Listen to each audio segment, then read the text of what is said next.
Et bonjour à toi, aujourd'hui on se retrouve pour apprendre ce que c'est que le format vectoriel et comment tu pourras l'utiliser toi pour faire ta communication visuelle.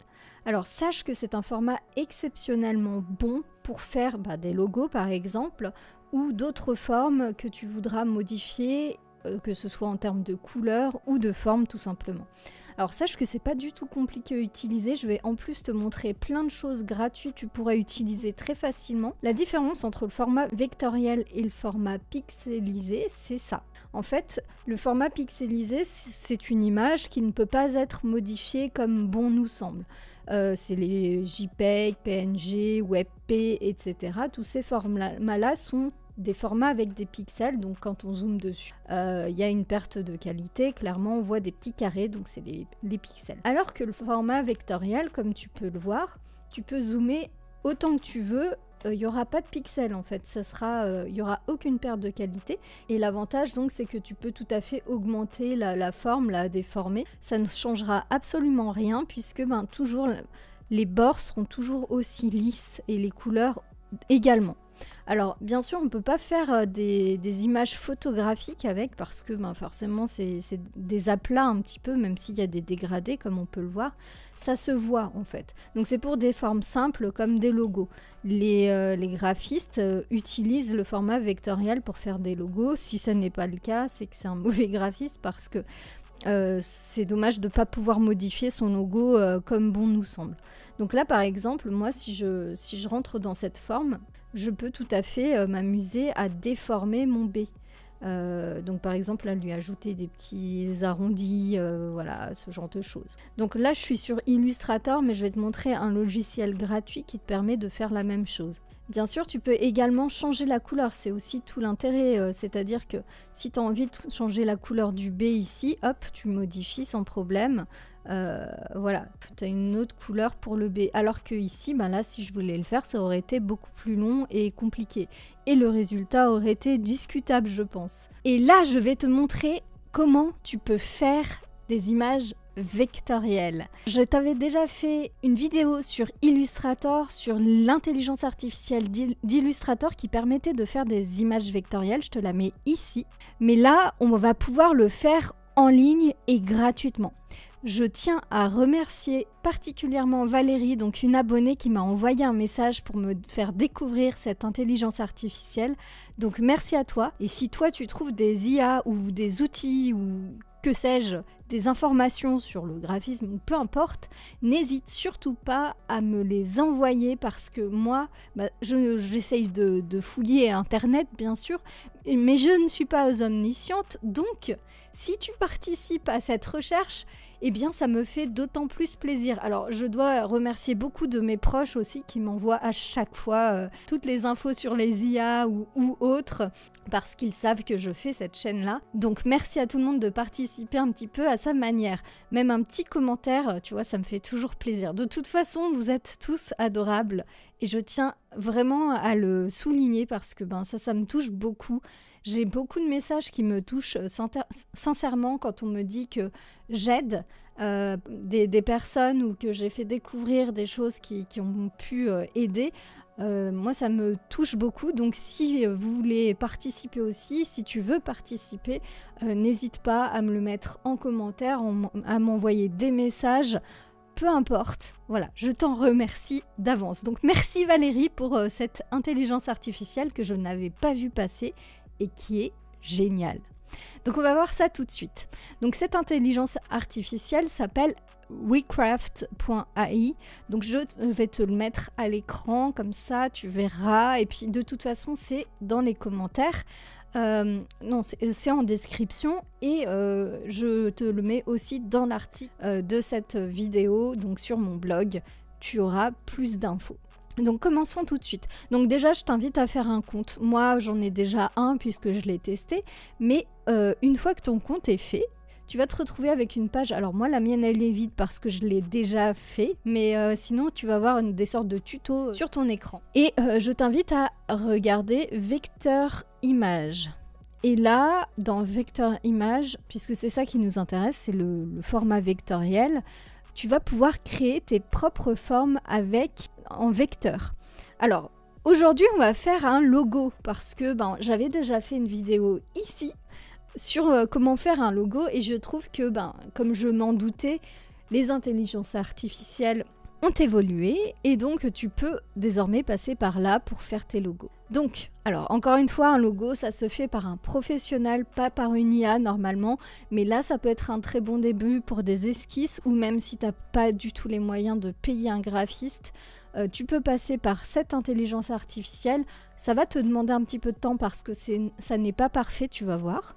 Donc pour une IA, faire des images simples avec des images vectorielles, ça n'est jamais évident. De toute façon, l'intelligence artificielle, elle a tendance à rajouter des choses inutiles. Même là, tu le verras, ça ne sera pas forcément à 100% parfait. Donc là, je sélectionne logo. Là, de toute façon, il va me mettre logo symbole. J'aurais pu choisir une icône avec d'autres styles graphiques, mais logo, ce qui est bien, c'est que tu verras, il va te proposer plusieurs choses. Donc ensuite, il va falloir que je mette ma description. Donc la description, c'est le prompt. Si jamais tu ne sais pas faire de prompt, je t'invite vivement à télécharger mon guide gratuit qui t'explique comment faire un bon prompt. Vraiment, c'est très complet comme guide. Tu auras toutes les informations nécessaires pour apprendre à faire des prompts. Tu n'auras pas à chercher 1000 ans ensuite sur comment parler à l'IA. Ici, tout était expliqué. Et en plus, tu peux l'utiliser sur toutes les intelligences artificielles qui existent. Donc, c'est parfait. Bref, tout ça pour te dire que ce guide se trouve en description. Donc, on va l'écrire en anglais parce que un prompt s'écrit en anglais. Là, j'avais déjà préparé mon prompt. Donc, ici, tu peux écrire ton prompt. Ici, tu peux dire ce que tu ne veux pas voir. Moi, je veux pas voir de plante pot. Voilà. Ensuite, là, company name. Ça, c'est l'avantage de ce truc-là, enfin, du logo symbole, c'est que il va te faire directement le texte. Flore du web. Et là, je vais faire Recraft. Donc, c'est le nom de cette intelligence artificielle. Donc là, ça génère. Ce qui te fait, et ça c'est génial, c'est que là, dans un premier temps, il va te le mettre en noir et blanc. Donc ce qu'il faut savoir, c'est qu'un logo doit être très visible dans sa forme avant la couleur. Donc le noir et blanc est très utilisé pour savoir si ça fonctionne en fait. Si on comprend en fait cette image. Il est pas trop mal, bien sûr, les formes là, c'est pas terrible, mais bon, c'est pas très grave. Les couleurs, pourquoi pas? Moi, je trouve qu'un logo sur un fond de couleur, c'est jamais évident parce que tu ne peux pas le mettre de partout. Donc, il vaut mieux que ton logo soit un logo qui n'ait pas de fond. Mais bon, après, on peut toujours faire un cercle autour ou garder le carré. Bon, moi, j'aime pas trop le carré, mais le cercle, ça peut être pas mal. Là, on voit avec Flore du web écrit en dessous. Donc, je sais pas ce que c'est comme typographie. On peut le voir aussi en papier peint, en motif. Et également comme ceci, donc le logo à gauche et le texte à droite. Honnêtement, c'est très clean. Mais si par exemple ça ne me convient pas, je peux redemander une création. Je vais le dupliquer et je vais faire Recraft. Pour le dupliquer, j'ai fait Shift et j'ai glissé. Alors j'aime pas du tout la forme là, c'est pas terrible. On dirait un jet d'eau. On va recommencer. Et voilà, l'avantage, c'est que tu peux recommencer autant de fois que tu veux. C'est gratuit, hein, il n'y a pas de problème avec ça. Ce que je t'ai pas montré non plus, c'est que tu peux choisir la taille. C'est pas terrible non plus, ça. Bon, on va encore demander. Alors, les couleurs, elles sont très très fortes. Il y a quand même un truc, mais ça peut très vite faire penser à autre chose. Alors ça, c'est très intéressant, enfin important. En communication visuelle, essayez d'avoir l'esprit un peu tordu, éventuellement voir des choses qui ne devraient pas être vues. Ça c'est important parce que sinon après les gens ils vont se souvenir de vous comme ça et c'est pas ce que vous voulez. Donc je vais la régénérer. Alors là c'est plus vraiment une fleur, j'ai envie de dire, mais au moins la forme elle est... Bon, ils reprennent toujours un peu les mêmes couleurs, mais la forme au moins elle est simple, efficace. Pourquoi pas? Allez, on va prendre celle-ci. Et ce qu'on va faire, c'est que on va vouloir changer les couleurs. On double-clique sur l'image et là, alors il y a déjà des palettes préfaites. Mais toi, si jamais tu as envie de choisir tes propres palettes, tu vois, tu peux choisir directement là. Tu peux même mettre tes codes de couleurs directement ici. Et là, ça s'adapte en fonction de ce que tu vas lui mettre. On ne peut pas lui demander de faire quelque chose d'exceptionnel parce que ça reste une intelligence artificielle qui a eu déjà des prompts derrière en fait. Nous, on met un prompt, mais pour que ce soit ce style-là, il y a d'autres prompts derrière. Bien sûr, on peut tout à fait changer. Hein. On peut demander à ce que ce soit des icônes, comme je le disais. On va faire une icône pour voir, mais tu verras, tu n'auras pas du tout le texte en dessous. Donc, ah oui, et j'ai oublié de te préciser, c'est que tu peux tout à fait changer la taille de ton plan de travail. Tu peux également ajouter ta palette de couleurs. Tu peux importer à partir d'une image tes couleurs. On va faire ça avec ma charte graphique, tiens. Donc là, j'ai importé mes couleurs de ma charte graphique et comme tu peux le voir, hop, directement, elles sont ici. Donc, je vais faire une icône, voilà, de ce style et je vais écrire. Je peux choisir de modifier l'image actuelle. C'est ce qu'on va faire, plus ou moins similairement. Voilà, on peut choisir, on va choisir par exemple 30% de similaire. On va voir si ça fonctionne bien. Je trouve ça génial. Alors là, en tout cas, moi, c'est les premiers que je connais qui font ça. Et je pense que ce style d'IA, quand elles sauront... c'est pas mal. Quand elles sauront bien faire les logos, adieu les graphistes, pardon, mais c'est vrai. Donc on va refaire un logo avec mes couleurs. On peut tout à fait aussi faire, comme je l'ai dit, on peut tout à fait faire des images, comme on peut le voir là. Que ce soit des images vectorielles ou des images normales, en fait, comme les autres intelligences artificielles.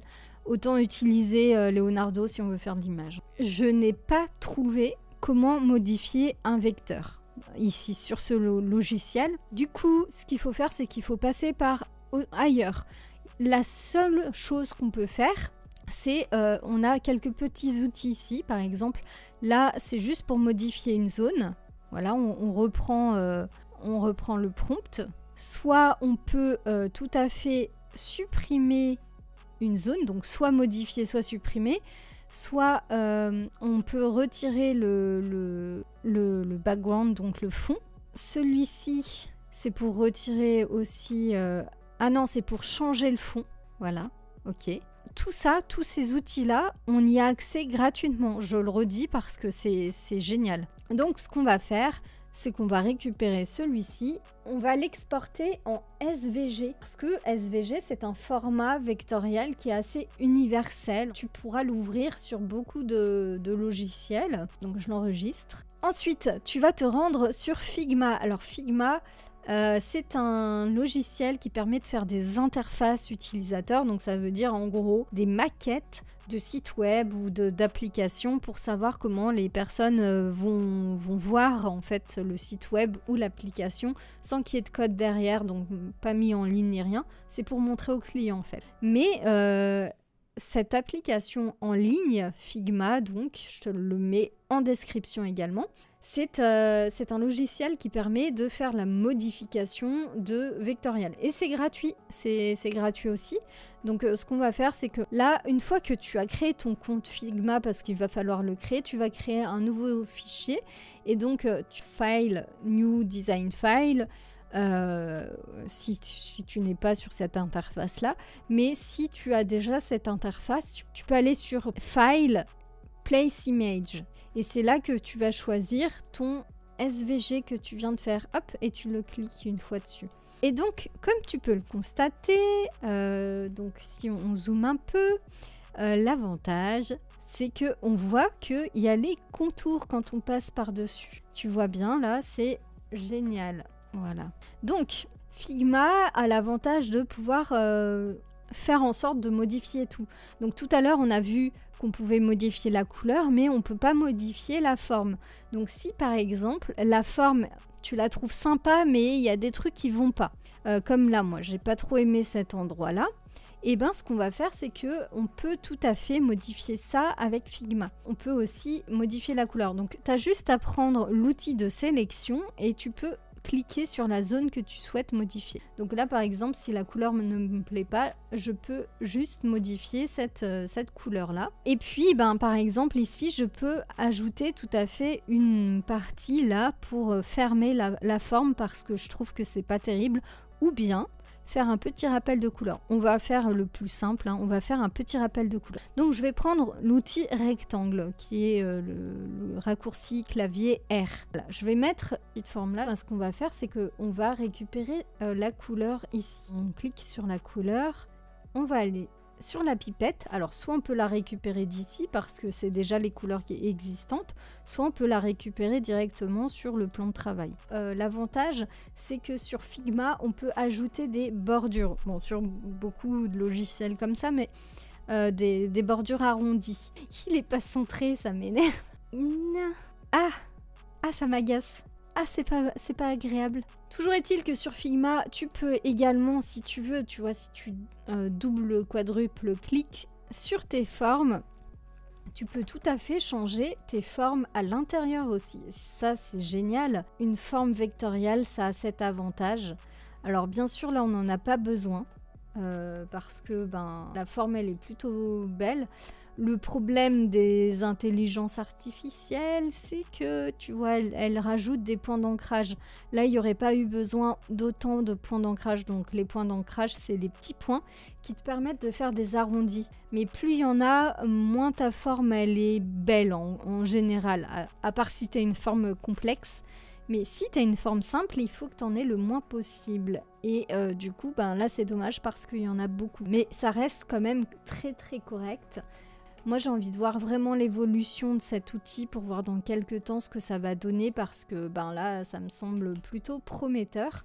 Et l'avantage aussi, c'est que du coup, tu as déjà ton texte. J'avoue que la typo qu'ils utilisent, c'est pas terrible. Donc, si jamais tu as envie d'utiliser une autre typographie, tu peux tout à fait utiliser une typographie que tu as ici, par exemple. Je dis pas qu'elle est bien mieux, mais au moins, tu peux en choisir d'autres. Alors, bien sûr, sur Figma, tu auras celles qui sont déjà enregistrées dessus. À toi de voir ce que tu veux. Bon, il y en a déjà pas mal. Voilà, celle-ci, pourquoi pas. Elle ressemble presque, je dis bien presque, à la mienne. Et voilà, j'ai mon petit logo. Alors, comme je l'ai dit, fais vraiment attention à ce que tu fais. Ça, c'est pas pour moi qui ai fait je ne sais combien de logos dans ma vie. Pour moi, c'est pas un logo. C'est juste un petit truc sympa. Voilà.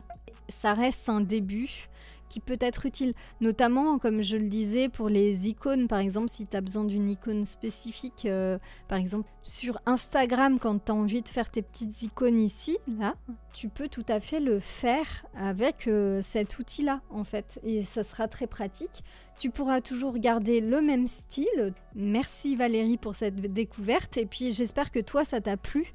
Que tu vas t'amuser. Alors tu peux faire plein d'autres choses avec. Moi je t'ai montré juste des logos entre guillemets, je dis bien entre guillemets, ainsi que des icônes ou voire même une petite affiche. Mais comme je le disais, tu as plein d'autres options et vraiment je t'invite à regarder. Je te laisse les explorer comme dirait ChatGPT qui aime tellement ce mot. Voilà, je te dis à très bientôt et puis ciao.